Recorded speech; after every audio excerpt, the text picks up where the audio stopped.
사실 오늘 이 그리스도인의 말에 관한 말씀의 주제가 생각을 사로잡는 말, 이런 주제예요.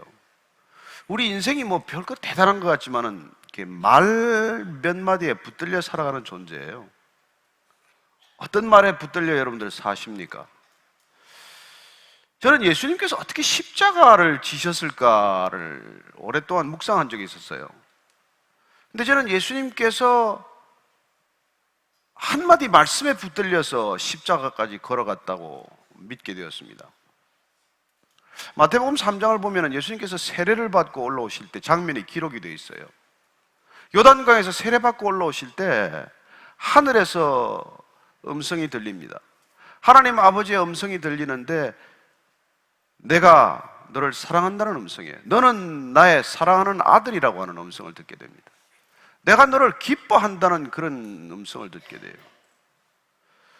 여러분, 한 사람도 누군가의 사랑의 고백, 프로포즈를 받고 나면 일생을 던지는데 하나님께서 넌 내 아들이다, 내가 너를 사랑한다, 내가 너를 기뻐한다, 그 말씀 듣고 안 따라가겠어요? 흔들리지 않는 걸음을 걷게 됩니다. 변함이 없는 걸음을 걷게 돼요. 하나님의 사랑의 고백을 들은 것이죠. 하나님의 프로포즈를 받은 것이죠. 얼마나 많은 비난과 조롱이 있었습니까? 그렇지만은 굳굳하게 십자가를 향해 걷는 것이죠. 그랬기 때문에 그는, 우리가 오늘 클라리넷 연주를 들었지만 그 베드로에게 다시 주님께서 부활하셔서 그 베드로를 이렇게 세우는 모습을 보게 됩니다. 여러분, 베드로는 지금 낙심하고 절망에 사로잡혀 있는 상태예요. 왜냐하면 명세기 수석 제자, 예를 들어서 예수님 대신이라도 십자가를 질 것까지 큰 소리를 쳤다가 예수님을 3번씩 부인한 그 심정이 어떻겠어요? 얼마나 낙심이 될까요? 사람을 낚는 어부가 되게 하리라, 나를 따르라 해서 따라갔는데 사람 낚는가 했더니 그냥 완전히 그냥 곤두박질 치고 맙니다. 그냥 그 대제사장 가야바의 집에서 말이죠, 그 어린 하녀, 어린 계집종이 너도 한패지? 아니야, 난 아니야. 예수님을 저주하고 부인했거든요. 예수님이 3번씩 내가 나를 부인할 거라는 말이 기억이 나고 닭이 우는 울음소리가 나고 그의 인생은 거기서 끝난 거예요. 사실은 웬만하면 거기서 자살을 하러 달려갔을 거예요. 이게 뭐야, 내 꼬락서니가. 예수님 제자라고, 그것도 첫 번째 가는 제자라고 큰 소리 치고 다녔는데 이게 무슨 꼬락서니가, 이런 꼬락서니가 있습니까? 그래서 그는 다시 그냥 사람을 낚는 어부 때려치우고 그냥 다시 고기나 잡으러 가자, 내 주제에 무슨 사람을 낚아? 그리고 다시 그는 갈릴리로 돌아갔고 거기 찾아온 예수님을 또 만나는 것이죠. 부활하신 예수님이 하는 일이란 딴 거 없습니다.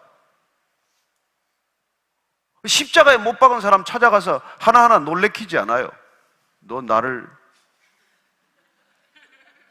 너희들 몰래 또 의논했지? 이런 짓 안 하십니다. 예수님께서는 낙심한 제자, 예수님의 말씀에 붙들리지 못한 제자, 아직까지 그 말씀에 사로잡히지 못한 제자를 어떻게 말씀에 사로잡힌 인생으로 바꿀 것인가를 매듭짓는 시간이에요. 부활 시간이란. 그래서 그 베드로를 찾아가서 말이죠, 3번씩 묻습니다. 내가 나를 사랑하느냐? 3번이라는 건 여러분 완전 숫자예요. 그러니까 베드로가 주님을 3번 부인했다는 것은 완전히 부인한 겁니다. 끝난 겁니다, 관계가. 예수님께서 다시 3번 물었다는 건 뭐예요? 완전히 너를 사랑한다는 고백이에요. 여러분, 베드로에게 내가 나를 사랑하느냐고 묻는 건 무슨 질문이에요? 질문이 아니에요, 그건. 여러분, 이렇게 연애할 때 그런 경험 없습니까? 자기 나 사랑해? 왜 그렇게 웃어요? 자기나 사랑해. 그러니까 이건 여러분, 나 자기 사랑해 하는 고백이에요. 아니, 나를 미워하는 사람 찾아가서 너 나 사랑해? 누가 그런 짓을 해요? 내가 꼴보기 싫으한테 찾아가서 너 나 사랑해? 그런 짓 안 합니다.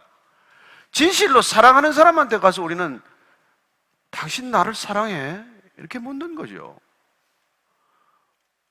베드로가 그걸 얼른 알아챘어요. 그래서 내가 주님 사랑하는 줄 주님이 아십니다. 그렇게 대답하는 거죠. 그리고 내 양을 치라는 명령을 받게 됩니다. 그래서 주님께서 내가 너를 완전히 사랑하기 때문에 이 사랑으로 너는 앞으로 내 양을 치라는 것이죠. 내 양을 돌보라는 것입니다. 사랑하라는 주문이에요. 내가 너를 사랑한 것 같이 너도 사랑하라는 이 말씀에 사로잡혀서 베드로는 다시 사도가 되는 것이죠. 그렇습니다. 말씀에 붙들린 인생이 다시 된 것이죠. 이 말씀은 생각을 태워버리게 됩니다. 죽고 싶다는 생각, 네 같은 게 무슨 예수님 제자냐, 이런 부정적인 생각, 내가 어떻게 앞으로 내가 사도라는 그런 길을 갖겠니? 내가 그런 모든 생각들을 태워버리는 말씀이 되는 것이죠.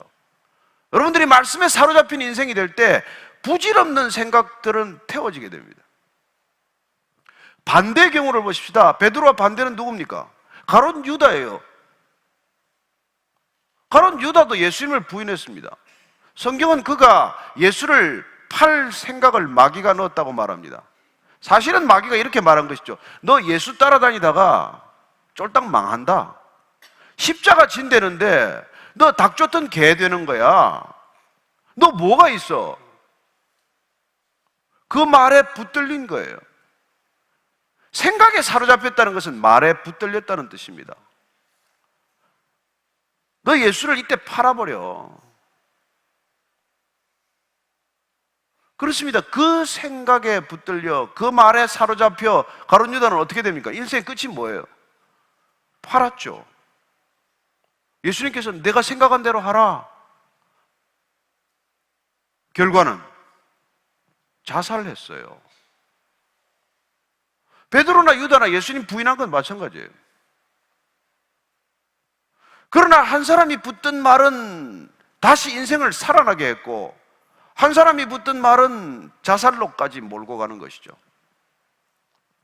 오늘 우리는 이 자리에 부활절이라는 걸 알고 오신 분들이 대부분이라고 믿습니다.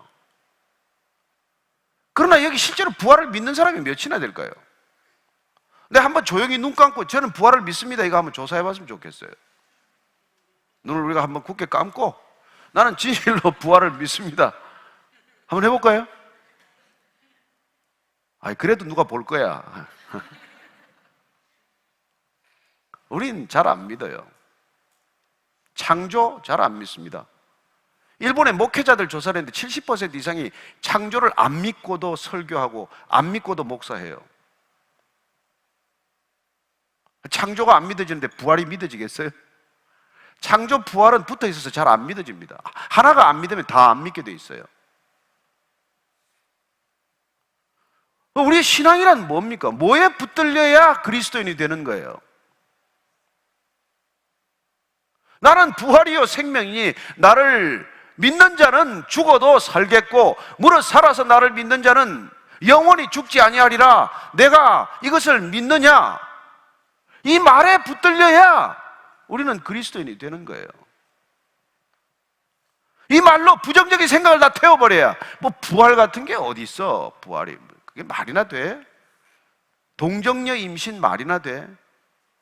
어디 바람났겠지 뭐. 자기가 간음하고 다니는 사람은 그 생각밖에 더 하겠어요? 그러나 마리아는 천사가 찾아왔어요. 내게 잉태될 것이다. 생명이 잉태될 것이다. 얼마나 두렵겠어요. 이미 요셉과 정혼한 사이인데. 여러분, 정혼하고 있는 사이에 임신이 되면 파혼 정도가 아니에요. 돌로 쳐 죽여도 아무 소리 못하는 일이 벌어집니다. 그러나 천사가 그런 말을 했을 때 나한테 어떻게 그런 일이 있겠습니까? 그렇게 두려워할 때 천사가 이렇게 말해주고 그 말을 붙들게 됩니다. 그 말을 붙들어요. 누가복음 제가 우리 자막에 한번 띄울 텐데 1장 46절에서 48절까지 말씀을 우리가 한번 같이 읽어보겠습니다. 이게 천사의 얘기예요. 1장 45절입니다. 45절. 주께서 하신 말씀이 반드시 이루어지리라고 믿은 그 여자에게 복이 있도다. 내가 잉태하리라, 처녀가 잉태하리라 이 말을 믿으면 복 있는 여자가 될 거라는 말을 붙들었어요.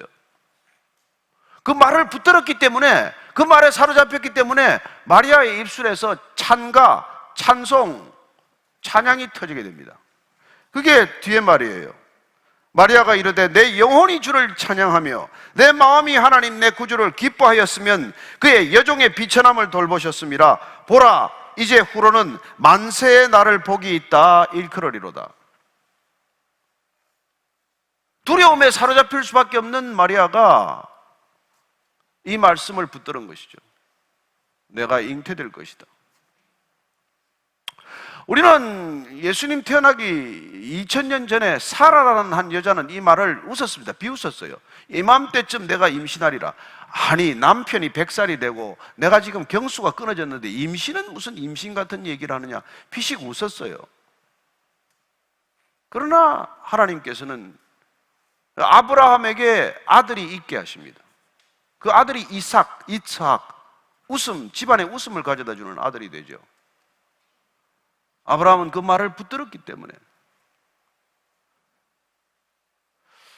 그래요, 마리아가 이 말씀에 붙들려서 임신하게 됩니다. 저는 여러분들이 이 신앙의 세계라는 것을 관심을 가졌기 때문에 이 자리까지 오셨겠죠.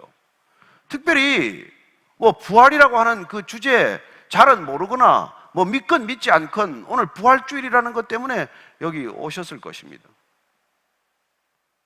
그런데 이 부활은 누가 여기 보았어요? 직접 본 사람이 어디 있습니까? 마태복음 마지막에 보면은 12제자도 갈릴리에서 예수님을 보고도 이분이 부활하신 예수님이 맞나 안 맞나 의심한 제자가 있다라고 기록하고 있습니다. 그 정도로 부활하신 예수님의 모습은 판이했고 믿기가 어려웠던 것이죠.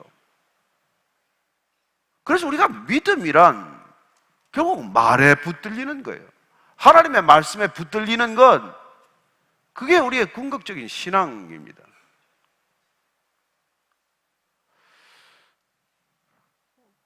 우리 오늘 갈릴리에 관한 찬송을 들으면서 베드로가 다시 한번 주님의 사랑의 고백에 붙들려서 내 양을 치라고 하는 말을 붙들었을 때 그는 더 이상 자기가 낙심할 수밖에 없다는 걸 누구보다 잘 알겠고, 내가 어떤 인간인지 나보다 더 잘아는 사람이 없을 터인데 그는 그 모든 생각들을 태워버리고 그 생각들을 남김없이 태워버리고 주님의 사랑을 확신하고 주님의 사랑을 붙들고 주님의 사랑에 메인바 되어서 그는 대담한 걸음을 걷기 시작하는 것이죠. 그 일생의 마지막은 어떨까요? 그는 십자가를 메어 달려 죽는 게 소망이 되었습니다. 예수님이 십자가에 못 박혔기 때문에 나도 십자가에 못 박히게 죽겠다는 것이 그의 소망이 되어버린 그런 놀라운 인생이 되는 것이죠. 더 놀라운 것은 주님은 십자가에 이런 모습으로 못 박혀 돌아가셨는데 나는 이런 자격이 없다. 나는 거꾸로 매달려 죽어야 된다. 자기 소원대로 그는 거꾸로 매달려 죽게 됩니다. 십자가에 거꾸로 박혀 죽어요.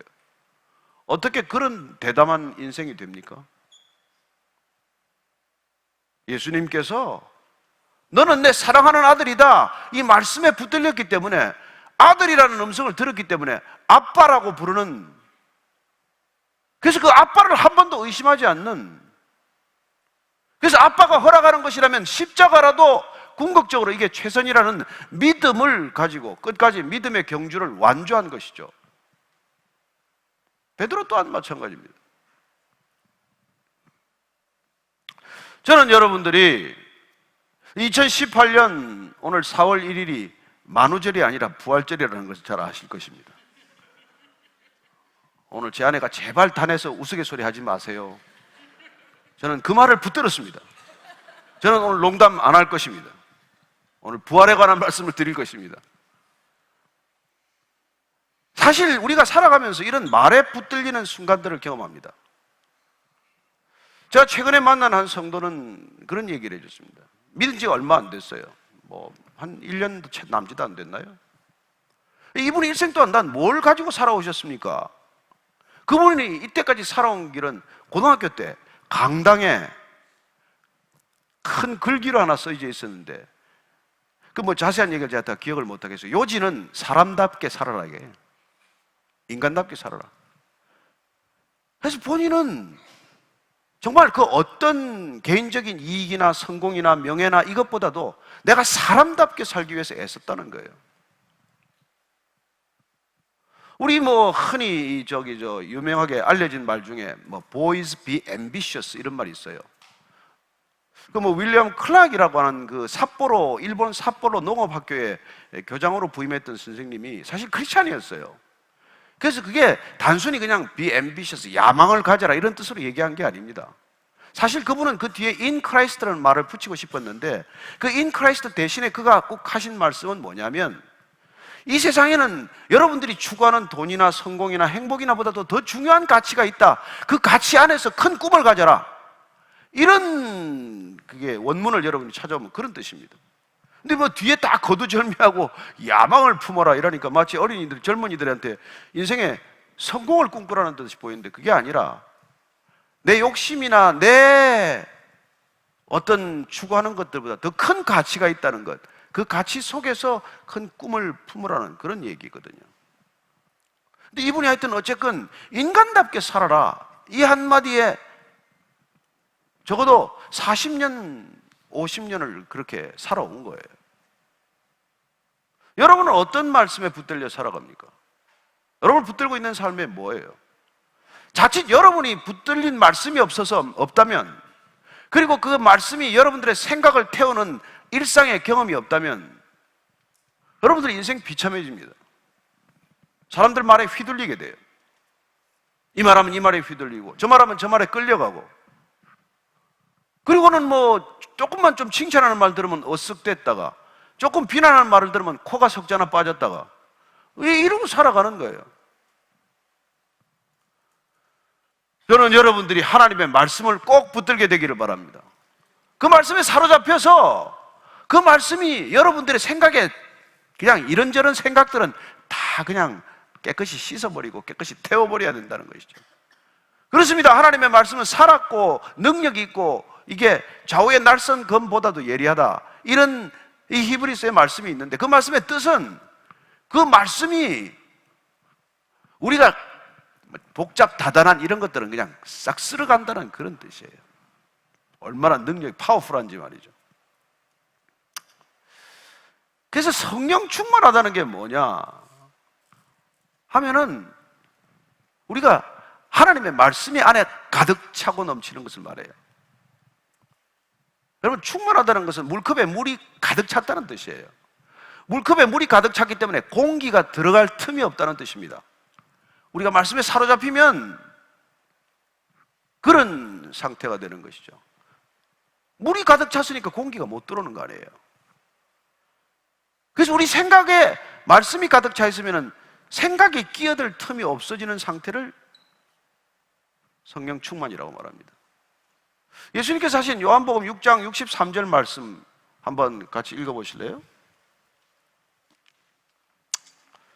요한복음 6장 63절 말씀 같이 한 목소리로 읽습니다. 시작. 살리는 것은 영이니 육은 무익하니라. 내가 너희에게 이른 말은 영이요 생명이니라. 예수님의 말씀이 영이라고 말합니다. 그럼 우리가 성령 받으려면 어떻게 받아야 돼요? 말씀으로 받아야 돼요. 말씀으로 받지 않으면 여러분 잡신을 받았는지 귀신을 받았는지 무슨 신을 받았는지 몰라요. 여러분 얼마나 영적 세계가 여러분은 위험한지 아십니까? 여러분 오대산이나 계룡산이나 무슨 저기 가서 목욕 재개하고 새벽에 늘 얼음 깨고 기도해 보십시오. 영 받습니다. 귀신 받아요. 선무당 잡습니다. 뭘 받을 건데? 무슨 신이 충만할 건데? 그래서 예언하고 싶습니까? 여러분들의 운명을 알고 싶으세요? 남의 운명을 점쳐주고 싶습니까? 그런 신 받고 싶으세요? 신내림 굿하고 싶습니까? 여러분, 기독교 신앙이란 예수님께서 하신 말씀을 받는 거예요. 말씀이. 우리의 신앙이란 부활에 관한 그분의 말씀을 내가 믿느냐 할 때, 네, 제가 믿습니다. 이게 아멘이에요. 네. 살아서 나를 믿으면 내가 죽지 않는다는 말을 믿느냐? 네, 믿습니다. 매일 사람들이 죽어나가는데도, 종합병원에서 죽고 어디서 죽고 매일 화장터에서 사람의 시체를 태우는데도 그 말을 내가 믿느냐? 이 말씀을 하신 곳은 죽은 나사로를 살리신 곳에서 하신 말씀이에요. 예수님이 뭐 가는 데마다 또 사람을 살린 것도 아닙니다. 가는 데마다 무덤 다니면서 나오너라 나오너라 이러고 다니시지도 않으셨어요. 그 한 사건을 통해서 이 말씀을 하시기 위해서, 그리고 이 말씀을 오고 올 그리스도인들이 붙들고 살아가게 하기 위해서 이 말씀을 주신 것입니다. 그리고 우리가 이 부활주의를 기념하는 까닭은 그분이 그 말씀대로 죽어도 살겠고 살아서 나를 믿는 자는 영원히 죽지 아니하리라 하는 이 부활신앙을 위해서 그분은 오셨고, 부활신앙을 위해서 그분은 말씀하셨고, 그 부활신앙을 위해서 우리에게 말씀을 붙들도록 우리에게 지금 말씀하고 계신 것입니다.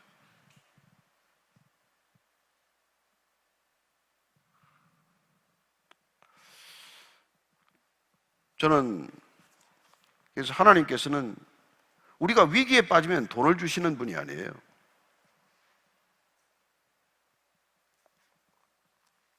뭐 병을 당장 낫게 하는 것도 아닙니다. 시편 107편 20절에 보면 이런 말이 있어요. 제가 읽어드리겠습니다. 그가 그의 말씀을 보내어 그들을 고치시고 위험한 지경에서 건지시는도다. 그리스도인이란 위기를 만나면 하나님께서 우리가 붙들어야 할 말씀, 우리를 사로잡는 말씀을 주신다는 거예요. 그 말씀을 여러분이 붙들어야, 그래야 여러분 그 위기를 벗어나게 됩니다. 아니면 그냥 흔들리는 파도처럼 그냥 출렁거리다가 휩쓸려가고 말겠죠. 우리가 살아가면서 얼마나 막 이런저런 말이 막 귀에 많이 들립니까? 듣고 싶지 않은 말이 얼마나 귀에 많이 들려. 이 귀에도 들리고 저 귀에도 들리고, 그걸 다 태워버려야 된단 말이에요. 제가 뭐 이렇게 아내 얘기를 이렇게 위험을 무릅쓰고 자주 하는데, 뭐 제 신변이 이렇게 꼭 이게 좀 걱정이 되긴 해요. 근데 뭐 나쁜 얘기는 아니니까. 제 아내가 성령 충만할 때가 있었습니다. 누가 전화가 걸었어요.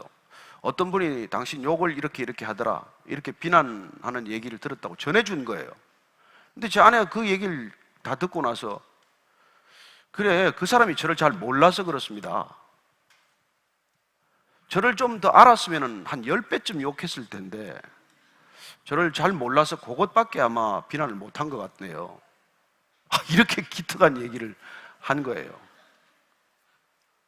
그때 사랑하라는 말이 그냥 너무나 강력하게 와 있었기 때문에 어떻게 사랑해야 되는지를 한순간에 그렇게 얘기를 한 거죠. 이 말이 결국 또 그분의 귀에 돌아 들어간 거예요.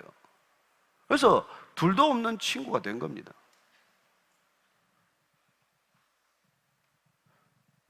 여러분, 그때 원수를 사랑하라, 이런 사랑하라는 말이 기억이 안 나면은 확 올라오는 거죠. 어떻게 그 인간이 그런 얘기를 해? 이제 영원히 원수되는 것이죠. 아니, 교회를 떠날지도 모르죠. 신앙의 중대한 위기가 오는 것이죠. 저는 여러분들이 올해 2018년도 우리가 한 해를, 우리 생각을 태워버리고 말씀에 사로잡히기 위해서 말씀으로 시작을 했고, 이 부활 주일에도 여러분들이 말씀을 들으러 온 것이고, 그 말씀 가운데 내가 말씀을 붙들어야겠다, 그 말씀으로 내 생각, 번잡한 생각, 부정적인 생각, 쓸데없는 생각, 나를 힘들게 하는 생각, 나를 낙심케 하는 말들, 그 말들을 다 태워버릴 수 있게 되기를 축복합니다. 그래야 여러분들은 진정한 그리스도인이 되는 거예요. 근데 얼마나 교회에 말이 많이 돌아다니는지 모릅니다. 세상보다 더 말이 많아요. 그 말들이 낚싯바늘처럼 여러분들 위를 이렇게 휘젓고 다니는 겁니다. 한마디 딱 걸리면 한순간에 여러분들은 목줄 걸리듯 그렇게 걸려서 끌려가는 거예요. 여러분들이 붙들어야 할 말씀 붙들지 않으면 그런 일들이 일어나는 것이죠. 오늘 한 말씀만 더 읽고 마치려고 합니다. 마가복음 13장 11절 말씀인데 자막 보시고 한 번 더 같이 읽겠습니다. 시작.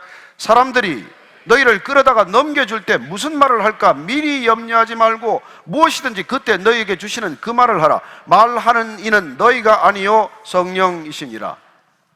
여러분들이 그리스도인이 되면 내 안에 계신 성령께서 할 말을 입에 넣어주신다는 것입니다. 이게 여러분 그리스도인의 비밀이에요. 여러분들이 뭐 많은 생각을 준비해가지고 무슨 말을 스피치를 잘하시는 게 아닙니다. 뭐 그런 준비도 필요하겠죠.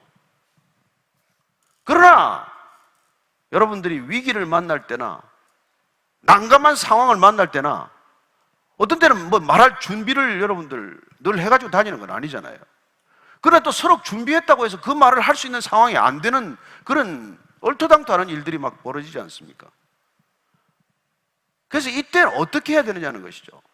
여러분들이 말씀에 사로잡혀 있으면은 그래서 부질없는 염려나 걱정이나 생각들에 붙들리지 않으면 그 생각들을 오히려 다 태울 수만 있다면 여러분들은 가장 지혜로운 말을 하게 되게 될 것입니다. 그래서 그리스도인의 말은 들어보면 어떻게 저런 얘기를 할 수 있지? 이런 궁금증을 불러일으킬 정도의 말이 되는 것입니다. 세상은 어떻게 말해야 할까 연구하고 스피치 뭐 학원을 다니고 뭐 이런 걸 하지만은 그리스도인들은 그런 말의 훈련을 우리가 뭐 무시하는 건 아니지만 그러나 늘 내 안의 중심을 하나님의 말씀에 붙들어 매고 있으면 하나님께서 어려운 일을 겪거나 무슨 박해를 당하거나 무슨 뭐 하다못해 검찰 조사를 받을 일이 있거나 할 때 지혜롭게 말할 수 있는 놀라운 능력을 하나님께서 주시겠다는 것입니다. 무슨 말을 할까 걱정하지 말고 저는 여기 밑에 앉아 올라올 때 잠깐 기도 그렇게 하죠. 제가 준비는 사실 좀 했습니다. 그러나 무슨 소용이 있겠습니까? 이 자리에 섰을 때 이 자리에 오신 분들한테 하나님께서 하실 말씀이 있다면 성령께서 하실 말씀이 있다면 그 말씀을 하게 해 주십시오. 내 생각을 정리해서 얘기하는 것이 아니라 오늘 이 자리에서 하나님께서 하시고 싶은 말씀이 있다면 하나님께서 친히 말씀하시듯 그렇게 말씀하시는 통로가 되게 해 주십시오. 그렇게 기도하고 올라오는 거예요. 그러면 뭐 저는 모릅니다. 오늘 여러분들 가운데 좀 제가 전하는 이 말씀을 통해서 해답을 얻고 가는 분도 계실 것이고 아 나는 이렇게 살아야 되겠다 인생을 결단하는 분도 계실 것이고 누가 어떤 결론을 가지고 돌아가는지 저는 모르지만 제가 한 가지 믿는 것은 하나님께서 오늘 그 사람에게 하나님이 하고 싶은 말씀을 반드시 하고 계신다는 것입니다. 제가 제 생각을 붙들고 있지 않기 때문에 제가 붙들린 건 오직 이 말씀 한마디. 주님께서 내가 내 입에 말을 넣어줄 텐데 그 말을 하게 하실 것이라는 믿음을 가지고 있기 때문에 제가 설교한 지가 지금 뭐 거의 지금 10년 되나 가나요 이제? 저는 한 번도 원고를 가지고 단에 올라간 적이 없습니다. 안 쓰는 건 아니에요. 주일 설교는 특별히 원고를 써보죠. 그러나 그걸 다 버릴 수 있는 까닭은 묶이지 않는 까닭은 저를 단에 세우셨으면 주님 대책이 있을 거 아닙니까? 제가 뭐 서기를 좋아해서 쓰는 게 아니에요. 저는 밤무대를 더 좋아했던 사람입니다. 그러나 무슨 일인지 이런 자리에 서게 하셔서 무슨 말씀을 하실 텐데 내 생각으로 말하지 않게 하시고 주님의 말씀으로 그 사람에게 말씀을 전할 수 있게 해 주십시오. 헤아릴 수 없는 그리스도의 풍성이 전해지게 해 주십시오. 그렇게 여러분들에게 말씀을 드리는 것이죠. 그렇습니다. 오늘 이후로 여러분들이 생각에 붙들려 살아가는 사람이 아니라 말씀에 사로잡힌 인생이 되기를 축복합니다. 그래서 여러분이 붙든 그 성경의 말씀, 하나님의 말씀이 여러분들의 자잘구레한 생각들을 다 태워버리게 되기를 축복합니다. 그래서 생각이 심플해지는 것, 생각이 말씀에 집중해 있는 것, 그게 인생의 가장 큰 능력이요, 경쟁력이라는 것을 기억할 수 있게 되기를 축복합니다.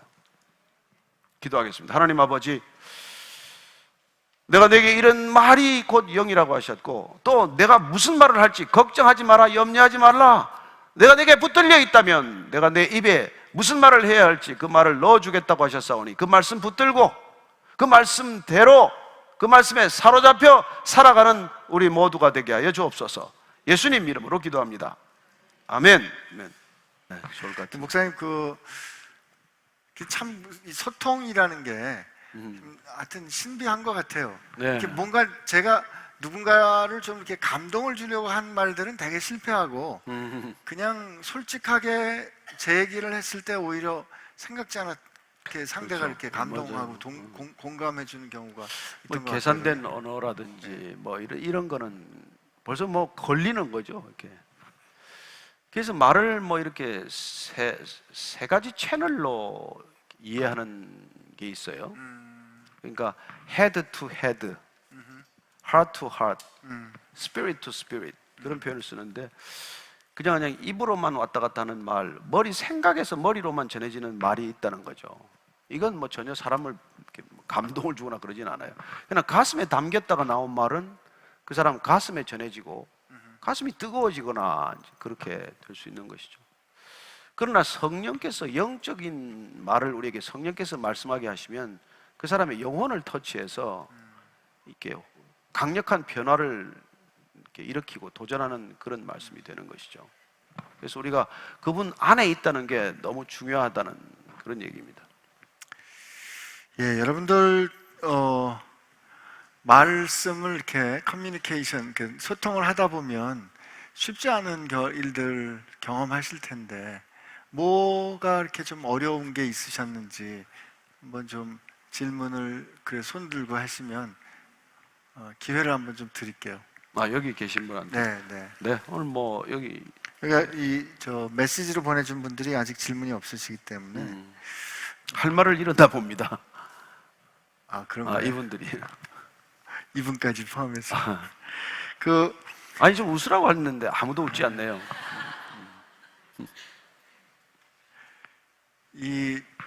우리가 얘기를 할 때 좀 어려운 거는, 내가 이 얘기를 하면 상대방이 어떻게 생각할까 하는 그런 염려가 될 때가 많이 있어서 그런 것 같아요. 근데 뭐 사람을 배려하고 사람을 존중하는 거야 뭐 당연히 갖춰야 될 태도 아니겠습니까? 근데 뭐 염려하고 걱정하는 거는 그건 또 다른 거거든요. 염려와 걱정은 사실 나를 배려하고 있는 거예요. 그렇지 않습니까? 그래서 내가 저 사람한테 어떻게 비칠까? 내가 이 말을 하면 저 사람 나를 어떻게 생각할까? 그래서 해야 할 말도 안 하고 안 해야 할 말도 하는 그런 소통이 되는 것이죠. 무슨 말을 하건 그 사람을 배려하고 있으면 우리가 조금 뭐 말에 실수가 있어도 큰 오해가 일어나지 않습니다. 그러나 그 사람을 배려하는 게 아니라 나를 항상 더 배려하고 있으면 뭐 무슨 말을 해도 오해가 생기기 쉬운 거죠. 그러니까 오늘 그 목사님 말씀 참 공감이 되는 말씀인데, 내가 누군가에게 무슨 말을 했을 때 저 사람이 어떻게 생각할까를 염려하는 거는 그 사람을 배려하는 게 아니고 나를 배려하는 거다. 나를 배려하고 있는 거죠. 그런 태도는 다 이렇게 드러나게 돼 있어요. 저 사람은, 그래서 뭐 그런 사람들은 우리 이렇게 한국 사람들이 또 눈치가 빨라요. 그래서 무슨 말을 해도 안 믿습니다. 무슨 말을 해도 안 믿어요. 주로 부부관계 그런 얘기가 많지만, 잠깐만, 무슨 말을 해도, 그런 경험이 몇 번 되면 그 사람에게서 저 사람 항상 자기를 더 배려하는구나. 그래서 이제 그게 대표적인 게 사실 잔소리예요. 아이들이 그거 다 알거든요. 부모는 굳게 너를 위해서 하는 얘기다라고 주장해요. 근데 아이들은 굳게 저 소리는 지를 위한 얘기다. 이걸 예를 들면 공부 잘해라. 그래서 이게 잔소리다. 그래서 부모가 하는 얘기를 무슨 얘기를 해도 안 듣는 거예요. 안 듣는 거예요. 그럼 아이를 탓할 게 아니라 사실 나를 탓해야 되거든요. 어떻게 해야 돼요, 그러면? 그러니까 아이를 진심으로 사랑해야죠. 그러니까 성적 같은 거는 묻지 않아야 되는 거죠. 나는 그걸 때문에 너를 사랑하는 게 아니라는 걸 보여줘야 되니까. 어휴, 진짜. 어렵죠. 그러니까 거듭나야 돼. 거듭나야 되는 거죠. 거듭나야 돼. 거듭나지 않으면 안 되는 일이죠. 도저히 그건 거듭 안 나면. 그러니까 본인이 거듭났나 안 났나 그거 보면 아는 거죠. 그러니까 성적이 안 좋아도 그렇죠. 사랑할 수 성격과도 묻지도 말아야 돼요. 그게 내가 너를 사랑하는데 아무 지장이 안 된다. 네. 그걸 이렇게 믿음을. 아니 그랬다가 애가 공부를 안 하면 어떡해? 그건 뭐 지팔자죠. 어쩌겠어요. 지가 선택했는데. 난 네가 어떤 선택을 하더라도 사랑한다. 이게 오면 아이들이 바른 선택을 하게 됩니다. 절대 멀리 안 나가요. 옛날에 그 어떤 분이 그랬던 그렇죠. 그것처럼 네. 아빠가 아무리 생각해봐도 너는 이렇게 공부해가지고는 안 되겠다. 그러니까 차라리 그 줄 테니까 뭐 장사해라 그랬더니 애가 심각하게 대학만 가게 해주세요 그랬다는.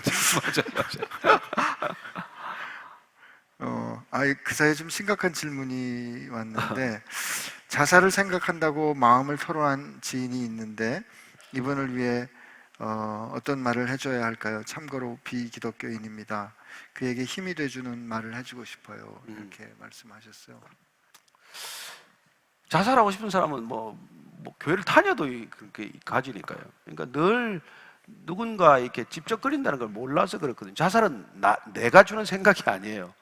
누군가 자살해라고 부추기는 소리가 있는데 이걸 들었기 때문에 생긴 일이에요. 그게 사실은 우리가 진짜 성령 안에서 기도할 때 그걸 소위 우리가 이제 뭐 이런 여러 가지 표현을 쓰지 않습니까? 뭐 대적 기도니 뭐 이런 기도를 하는데 사실은 그 사람을 영적인 상태에서 보호해주는 기도를 우리가 할 책임이 있는 거죠. 그 사람은 그런 능력이 없어요. 무방비 상태로 당하는 거기 때문에.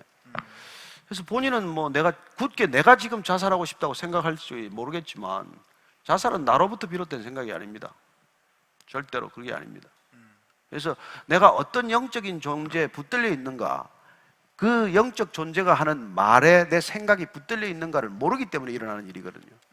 그래서 우선은 그 사람이 영적 이렇게 인질 상태에서 풀려나도록 기도해 주는 것이 먼저고, 이렇게 우리가 기도 동아리를 만들고 같이 기도하는 이런 그룹핑을 하는 이유가 사실은 그런 이유 때문이죠. 혼자서 대적할 존재가 아니거든요. 그래서 예수님께서 변화산에서 내려왔더니 뭐 귀신을 못 쫓아서 난리가 난 거 아니에요. 네. 그래서 뭐 그 아이의 아버지가 당신 제자들이 왜 못 쫓아내느냐? 그때 예수님께서 언제까지 너희들 이러냐? 왜 믿음 없이 기도하느냐? 그러니까 기도와 금식 이외에는 쫓겨나가지 않는다. 그런 얘기를 해주지 않습니까? 그러니까 사실은 그 아이가 어려서부터 막 불에도 들어가고 물에도 들어가고 해서 여러 번 쓰러지는 애인데 귀신 들린 아이인데 이 귀신을 제자들이 못 쫓아낼 때 그런 말씀을 해주시는 것이죠. 그럴 때 사실은 우리가 어떤 상태로 기도해야 되느냐를 가르쳐 주신 것이죠. 어쩌면 그 자살을 생각한다고 마음을 토로했다는 것 자체가 도와달라는 도움을 요청한 거죠. 뜻일 수도 보통 뭐 있겠네요. 그냥 말없이 결행하는 사람들이 있지 않습니까? 근데 이제 자살 의사를 비치는 사람들은 이게 help me 지금 도와달라는 얘기거든요. 그때는 사실은 이제 뭐 우리가 뭐 흔히 화살 기도라고도 표현하지만은 긴급한 기도니까 정말 하나님한테 전심을 다해서 기도하는 것이죠. 누군가를 위해서 기도하는 그때도 참 정말 성령께서 주시는 간절함이 있어야 될 것 같아요. 하다 보면 어떻게 이렇게 기도 중에 훈계하거나 내 생각을 가지고 막 기도를 통해서 이렇게 저렇게 하는 수도 있잖아요. 뭐 어떤 분들은 그 잔소리 기도라는 게 있잖아요. 애 앉혀놓고 기도는 하는데 사실은 잔소리 하는 거예요. 그 애가 다 알죠. 그걸 기도로 받아들이겠습니까? 기도는 애한테 하는 게 아니고 하나님한테 해야 되는데 지금 애한테 하는 거지. 그러니까 애들이 아무 변화가 안 일어나는 거죠. 아니 우리도 그럴 때 많은 것 같아요. 기도하다가 보면 기도하는 건지 설교하는 건지 모를 그렇죠. 때도 있고 듣는 분이 주님이라는 거를 정확하게 해야 돼요. 그래서 대표 기도라는 걸 저희들이 조심하고 나와서 기도 안 하게 하거든요. 앉아서 기도하시라고. 이렇게 하나님을 보고 기도하라는 뜻으로 그렇게 얘기하는 거예요. 나오게 되면 자꾸 회중을 의식하게 되고 사람을 의식하게 되니까 기도를 쓰는 거나 이렇게 말하는 투나 이게 다 달라지는 것이죠. 그래서 하나님한테 기도 안 하고 사람한테 기도하는 걸 하나님이 왜 들으시겠습니까? 그래서 그런 유명한 일화가 있어요. 링컨 뭐 내각인가요? 그 대통령 백악관에서 내각에서 내각 시작할 때 기도를 하는데 잘 안 들리는 거예요. 그래서 대통령께서 뭐 이렇게 무슨 장관 기도 소리가 잘 안 들리는데 좀 크게 할 수 있나? 그랬더니 이 장관이 지금 제가 각하 들으라고 하는 기도를 아니고 지금 아버지 들으라고 하시는 기도입니다. 그랬다는 거예요. 근데 저는 뭐 그런 전해지는 얘기긴 하지만 우리가 기도를 골방에 가서 하라. 골방 기도를 가르쳐 주신 주님의 의도를, 진정한 의도를 우리가 깨달아야 되는 것이죠. 보통 뭐 기도를 통해서 뭐 내 영빨을 자랑하는 사람 뭐 별 사람들이 다 있지 않습니까? 예? 기도. 그래서 그 고린도전서 12장부터 14장까지 방언 기도도 그렇게 너 사람들 앞에서 막 그렇게 하지 말아라. 골방에 가서 혼자 해라. 통변하는 사람이 없다면 그런 기도 말씀을 해주시고 주님께서 정리해 주시는 것들이 다 우리의 외식적인 그런 것들을 막아주시는 것이죠. 하여튼 뭐 복음서에 우리 주님 분명히 말씀하셨거든요. 그러니까 사람들 앞에서 사람 들으라고 하는 기도는 주님 안 듣는다 이렇게 분명히 말씀하셨기 때문에 그냥 참 그렇죠. 차라리 뭐 벙어리 기도도 들으시지만 그런 화려하고 유창한 기도는 내가 안 듣겠다 그런 뜻 아닙니까? 그러니까요. 차라리 어쩔 땐 정말 그냥 주님 하면 그게 소통이 더 될지는 모르겠어요. 그 사이에 질문이 또 왔습니다. 제가 꼭 전도하고 싶은 분이 있어서 만날 때마다 같이 교회 가자는 이야기를 했었는데요. 어느 날 갑자기 그분이 너는 왜 교회 가니? 왜 하나님을 믿나? 라고 물어봤는데 제가 너무 갑자기라서 제대로 말을 하지 못했는데요. 짧고 간결하게 같이 교회에 올 수 있게 할 수 있는 말이 있을까요? 죄송한 편인데 이게 참 교회 다니는 사람의 가장 큰 병폐 중에 하나는 사랑 없는데 자꾸 전도하는 거예요. 그 사람은 별로 사랑하지도 않는데 그 전도 왜 하는 줄 아십니까? 극단적으로 표현하면 내가 전도왕이 되고 싶어서 하는 거예요. 내가 그리스도인인 걸 왜 자꾸 드러내야 돼요? 그냥 주님은 사랑하라고 그랬는데 자꾸 사랑하면 그 사람이 여러분 너 왜 교회 다니는데 나보고 교회 가자 소리 안 하니? 이때를 기다려야 되는 거죠. 그 정도로 우리가 사랑을 안 하기 때문에 자꾸 조급한 거예요. 사랑은 없죠 뭐. 교회 자꾸 데려가야 된다고 생각을 하죠. 근데 하는 걸 보면 교회 따라가고 싶지 않잖아요. 우리 최근에 우리 성도 아버님이 91세인데 용문산 자락에 계신데 같이 가서 이제 영접 기도를 해달라 그래서 같이 갔어요. 갔는데 이게 뭐 정말 훌륭하신 분이죠. 왜냐하면 그 한국 전쟁과 6.25 전쟁과 월남전을 두 번 다 참전하신 분이에요. 해군 사관학교 사기생이신데 91세가 되도록 예수를 안 믿는 이유는 단 하나예요. 뭐 자기가 본 가장 이기적인 사람들이 기독교인이라는 거예요. 뭐 성진 때가 되든지 무슨 일이 있을 때마다 절대로 뭐 이분은 기독교를 싫어하는 거예요. 근데 예수님을 뭐 싫어할 이유도 없는데 예수 믿는다는 사람들이 하는 행동을 보니까 도저히 못 나올 것 같은 거예요. 그래서 그런 거죠. 그래서 결국 그날 이제 이런저런 절차를 거쳐서 그분이 마음을 열고 예수님을 받아들였는데 뭐 저는 그런 91세가 되었건 어떤 분들이 되었건 대부분 교회를 안 나오는 분들은 어쩌면 그 전도하는 그 사람 때문에 안 나올 수도 있고 어쩌면 교회 다니는 사람들 때문에 나오고 싶지 않은 거예요.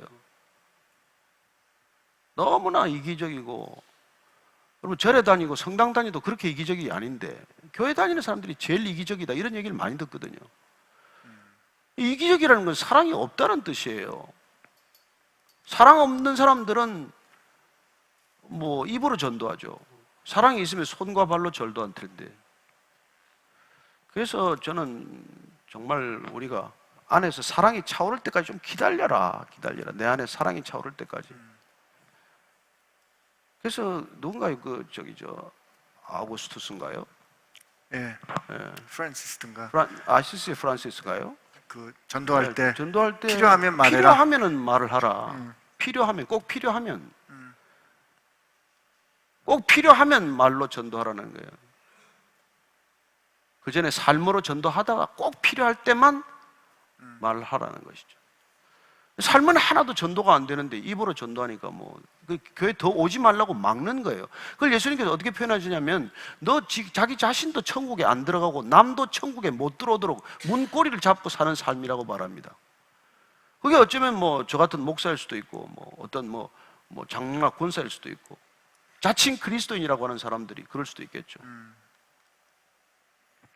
근데 이렇게 혹시 이제 교회를 가자는 표현을 우리가 쉽게 하는데, 사실 뭐 어려우니까 너 한번 교회 가자 이렇게 말할 수도 있는데, 근데 우리끼리 좀 이거 뭐 비밀스러운 얘기지만 또 갈만한 교회가 얼마나 있어요 또. 아니 뭐 여기 오란 얘기는 아닙니다. 그게 아니고 그게 참 같이 가기도 쉽지 않아요. 그러니까요. 자기도 만족 못하는 교회를 왜 데리고 가요? 본인도 안에 속에 불만이 가득해. 그 교회에 불만이 가득한데 왜 그 교회를 가자 그러는 거예요? 정직하지 않죠. 그러니까 이제 교회를 데리고 간다는 것보다는 진짜 귀한 분을 소개하고 싶은 그렇죠. 그런 마음의 태도가 예수를 더 소개할 수 예. 있어야 되는데 예. 꼭 필요하다면 그것도 말로 하고, 예. 내가 크리스찬이라면 이미 내가 그리스도인이고 그리스도가 내 안에 있는 사람을 크리스찬이라고 그러잖아요. 그러면 나를 소개하는 거예요. 나를 그 사람에게 소개하는 게 전도예요.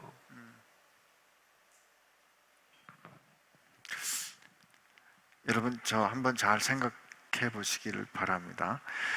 목사님, 주일에 논현동 교회당이라는 건물에서 예배를 보는 것과 집에서 라이브로 예배를 드리는 것이 차이가 있고 중요한가요? 늘 너희가 교회라고 하셔서 육체가 주일에 논현동에 안 가도 예배자로 주일을 보내면 되는지요? 흐흐흐. 나는 크크크. 저는 이게 교회를 다닌다라는 개념 표현 자체를 싫어합니다. 교회가 된다라는 거거든요. 그 주님께서는 우리를 교회로 만드셨습니다. 그분이 머리가 되시고 우리가 지체가 됨으로써 교회가 된 것이죠.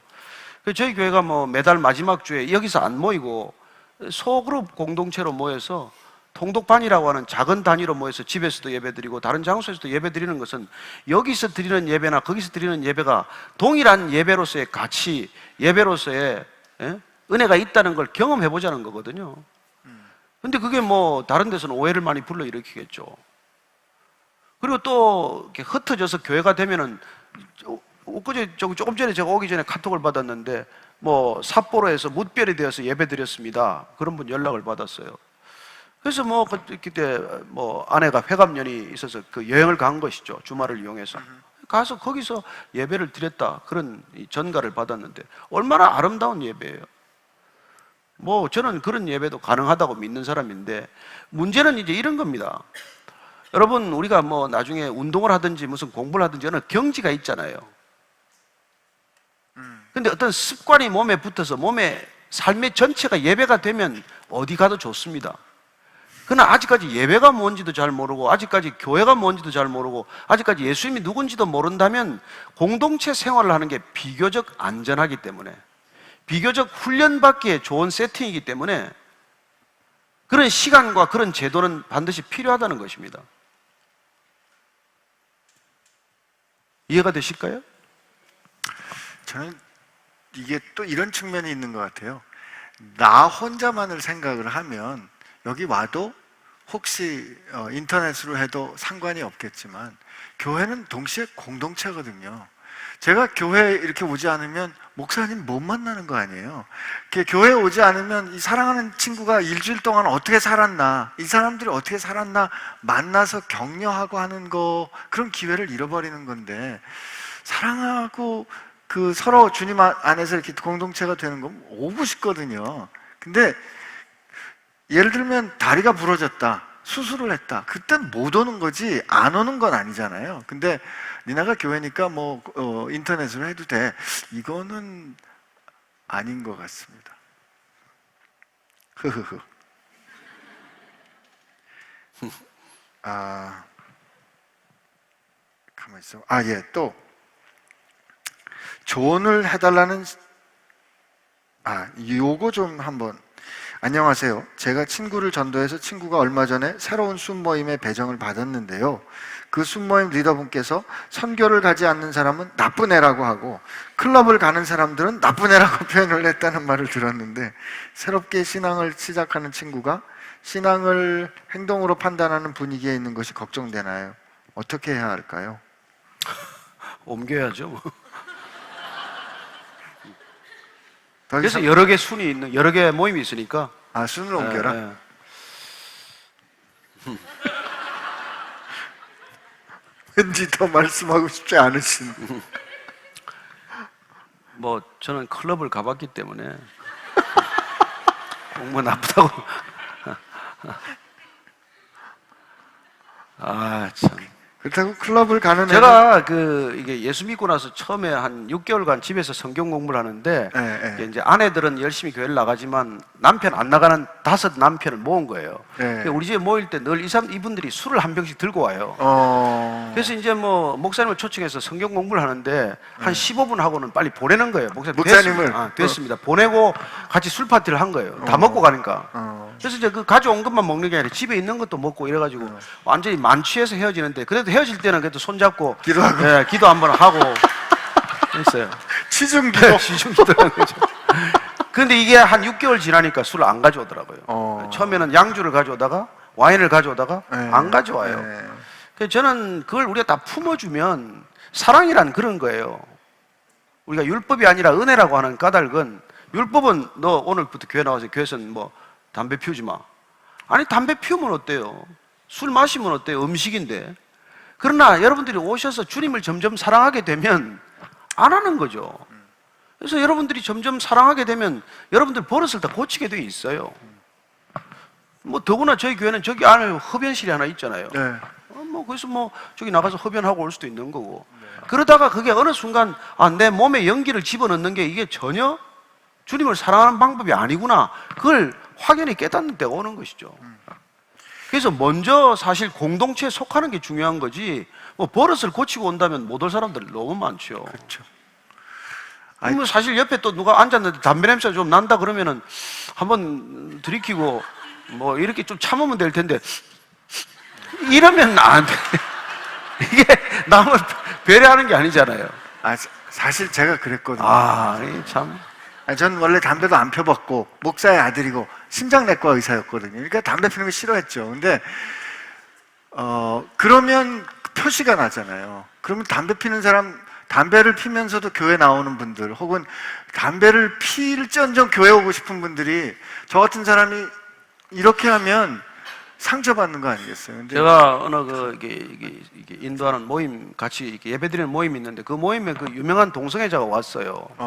그래서 정말 예배드리러 왔는데 얼마나 갈급해서 왔겠어요. 그냥 따뜻하게 품어주기만 해도 돼. 근데 흘기들기 쳐다보고 저 사람이 왜 여기 나타났나? 이런 표정에 엄청 상처를 받고 다시 안 나타난 거예요. 여러분, 그렇게 하면 안 되는 거죠. 주님은 다 받아주시지 않습니까? 죄를 받아주는 게 아니잖아요. 그러나 죄인을 받아주심으로 죄를 고치는 분이에요. 죄인을 정죄해서 죄를 고치지 못합니다. 근데 예수 조금 늦게 믿거나 갑자기 확 믿은 사람들은 너무 본인이 의로워졌어. 아니요, 여전히 죄인이에요. 그냥 우리는 용서받은 걸 아는 죄인이고, 아직 교회 못 오는 사람들은 용서받았다는 사실을 모르고 있는 죄인이에요. 그래서 나는 의로워지고 저 사람은 죄인이라고 생각하면 큰 오산입니다. 여전히 죄인인데 주님께서 의롭다고 인정해주는 그런 죄인일 뿐이에요. 그리고 주님 눈에는 뭐 동성애나 거짓말이나 똑같아요. 우리 눈에는 너무 큰 차이 같지만은 주님 눈에는 강도나 절도나 형량의 차이가 없어요. 살인이나 무슨 남을 바보라고 욕하는 거나 똑같아요. 그러니까 너는 남을 바보라 그러면 살인하는 거다, 이런 얘기를 하시잖아요. 주님 눈에는 우리가 음란한 비디오를 보고 있는 거나 실제로 간음하는 거나 하나도 다르지 않아요. 그러니 이걸 보고 앉아가지고는 실제로 무슨 뭐 미투 운동에 된 사람들, 저 사람들은 나쁘다 이런 얘기하면 주님 볼 때는 뭐 계산이 다르죠. 그래서 우리가 지극히 조심해야 된다는 그런 뜻입니다. 네. 아니, 제가 우연히 이렇게 담배를 피시는 분인데 예배 들어오기 전에 열심히 가글을 이렇게 하시는 거를 이렇게 봤어요. 얼마나 기특해요. 아니, 저는 그런 노력이 참 네. 훌륭한 분이네요. 네, 네. 그래서 담배는 끊는 게 좋죠. 그는 이제 심장내과가 얘기해 주면 돼요. 그렇지, 그렇지. 뭐 이거 좀 목사는- 확신을 가지고 얘기해야 되는데 담배는 끊는 게 좋습니다. 네. 이건 이상 심장내과 의사 얘기했습니다. 조언을 해달라는 신앙 있는 후배들에게 조언을 해줘야 할까요? 스스로 기도해서 찾으라고 해야 할까요? 저는 그 하와이에 있는 YM 사역이 강력한 성령 사역입니다만 그 성령 사역이 지금까지 지속될 수 있었던 이유는 늘 말씀을 이렇게 읽어주고 말씀으로 하는 것이죠. 그래서 정말 그 사람을 위해서 기도할 때 그 사람에게 전해야 할 말씀이 기억나게 해달라고 본인이 우선 기도해야 돼요. 그리고 그 사람한테 예를 들어서 지금 요한복음 3장 16절에는 이런 말씀이 있는데 하나님이 심판하려는 게 아니에요. 정말 구원하시려는 겁니다. 이런 정도의 조언이라면 사람의 말이 아니라 하나님의 말씀을 전하는 거니까 너무나 훌륭한 거라고 저는 생각을 해요. 그러니까 먼저 그 사람을 위해서 기도하는 기도해주라. 것이죠. 예. 근데 이 질문에 그 모순이 있는 거 아세요? 스스로 기도해서 찾으라고 말해주는 것도 조언이거든요. 그러니까 목사님 말씀처럼 그 사람의 문제를 정말 내 문제를 여기서 기도하다 보면 무슨 말 해야 할지, 또 언젠가 목사님 그러셨다면 난 너 위해서 기도하고 있다고 그 말 한마디 했는데 왜 나를 그렇죠. 위해서 기도하냐고 그러다가 관계가 또 회복이 되고 회복이 되는. 예. 그래서 그 사람을 위해서 기도하고 있다는 것 자체가 그 사람의 문제 해결을 돕고 있는 거예요. 그래서 우리가 직접 돕는 게 아니라 하나님이 도와주시도록 우리가 움직이는 것이죠. 오늘 질문들이 대충 다 다른 것 같습니다. 그래서 한 가지 질문은 오늘 부활절인데 부활절 질문이 하나 왔는데 부활은 왜 3일 뒤에 일어났나요? 3일의 의미는 무엇일까요? 아까 3자 얘기하지 않았습니까? 3번 용서하고 3번 부인하고 3일이란 완전히 죽은 시간이죠. 그래서 나사로를 찾아갈 때도 나흘째, 사흘 지나고 나흘째 찾아가셨거든요. 그래서 어쨌든 우리가 보통 3일이라는 죽음 시간은 온전히 죽었다는 것을 확인하는 시간이기도 하고 그래서 사흘 뒤에 부활하셨다 그런 것이죠. 네. 그리고 주님이 사흘 뒤에 일어날 거야 라고 말씀하셨기 때문에 그렇죠. 말씀대로 일어나신 것이죠. 오늘 질문 여기까지였습니다. 네. 같이 기도하고 마칠까요? 네. 기도하시죠. 하나님 감사합니다. 우리 살다 보면 어떻게 말해야 될지 잘 모를 때가 있고 또 무슨 말을 해야 상대에게 도움이 될지 고민스러울 때도 있습니다. 그럴 때 하나님 먼저 그 사람을 진짜 사랑하는 사람 될 수 있도록 도와주시고 그를 진정으로 배려할 수 있는 주님 닮은 사람 되게 하여 주옵소서. 조언한다고 하지만 실상을 내 자신을 드러내려고 한다든지 아니면 나를 배려하는 사람이 아니라 그때 하나님께서 주신 말씀 따라 그저 겸손하고 진실하게 같이 나누는 사람들 되게 해 주십시오. 그리고 세상을 향하여서 하나님 두려워하기보다는 우리에게 주신 하나님께서 주신 말씀을 담대하고 정중하게 그러나 분명하게 말할 수 있는 용기 있고 믿음 있는 사람들 되게 하여 주십시오. 주님 감사합니다. 말씀이 육신이 되신 주님, 우리도 말하는 것과 사는 것이 점점 더 같아지고 다르지 않은 주의 백성들, 주님의 자녀들 되게 하여 주옵소서. 이제는 우리를 위하여 그 생명을 주시고 그리고 그 말씀대로 다시 사신 예수님의 은혜와 그리고 주님께서 그렇게 하시기를 원하셨던 우리 하나님 아버지의 사랑하심과 그리고 오늘 우리 안에 살아계셔서 우리가 무슨 말을 해야 할지 가르쳐 주시고 이끌어 주시는 성령님의 역사하심이 생명을 살리는 말 그리고 우리를 끌어가시는 하나님의 말씀에 사로잡힌 바 되어 살기를 소망하며 결심하는 사랑하는 지체들 가운데 함께 하시기를 주의 이름으로 축원하옵나이다. 아멘.